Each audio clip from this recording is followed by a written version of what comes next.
Badan Meteorologi, Klimatologi, dan Geofisika atau BMKG menghimbau masyarakat untuk waspada dengan fenomena La Nina. Pasalnya, fenomena ini turut terdampak terhadap iklim di Indonesia.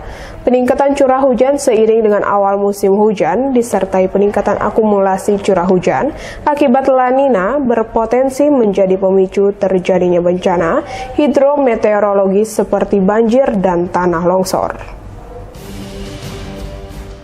Deputi Bidang Klimatologi BMKG Heri Rizal melalui siaran persnya yang disunting di laman bmkg.go.id pada 3 Oktober 2020 di Jakarta menyatakan, hingga akhir September 2020 lalu, pemantauan terhadap anomali iklim global di Samudra Pasifik Ekuator menunjukkan bahwa anomali iklim La Nina sedang berkembang.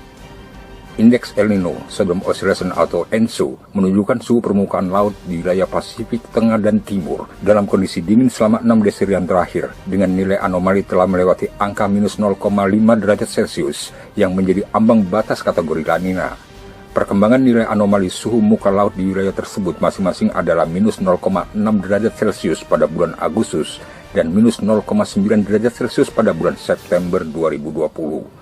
Menurut Rizal, BMKG dan pusat layanan iklim lainnya seperti National Oceanic and Atmospheric Administration atau NOAA dari Amerika Serikat, Bureau of Meteorology atau BOM dari Australia, Japan Meteorological Agency atau JMA dari Jepang, memperkirakan La Nina dapat berkembang terus hingga mencapai intensitas La Nina moderat atau sedang pada akhir tahun 2020. Diperkirakan akan mulai meluruh pada Januari hingga Februari dan berakhir di sekitar Maret hingga April 2021.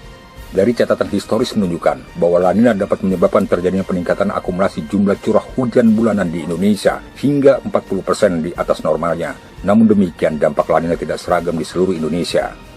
Pada bulan Oktober hingga November, peningkatan curah hujan bulanan akibat La Nina dapat terjadi hampir di seluruh wilayah Indonesia kecuali Sumatera. Selanjutnya, pada bulan Desember hingga Februari 2021, peningkatan curah hujan akibat La Nina dapat terjadi di Kalimantan bagian timur, Sulawesi, Maluku hingga Maluku Utara dan Papua. Pada bulan Oktober ini, beberapa zona musim di wilayah Indonesia diperkirakan akan memasuki musim hujan, di antaranya pesisir timur Aceh, sebagian Riau, Jambi, Sumatera Selatan, Pulau Bangka, Lampung, Banten, sebagian Jawa Barat, sebagian Jawa Tengah, sebagian Jawa Timur, sebagian Kalimantan Barat, sebagian Kalimantan Tengah, Kalimantan Selatan, sebagian Kalimantan Timur, sebagian Kalimantan Utara, sebagian kecil Sulawesi, Maluku Utara, dan sebagian kecil Nusa Tenggara Barat. Peningkatan curah hujan seiring dengan awalnya musim hujan disertai peningkatan akumulasi curah hujan akibat La Nina berpotensi menjadi pemicu terjadinya bencana hidrometeorologi seperti banjir dan tanah longsor. Para pemangku kepentingan diharapkan dapat lebih optimal melakukan pengelolaan tata air terintegrasi dari hulu hingga hilir, misalnya dengan menyiapkan kapasitas sungai dan kanal untuk antisipasi debit air yang berlebih.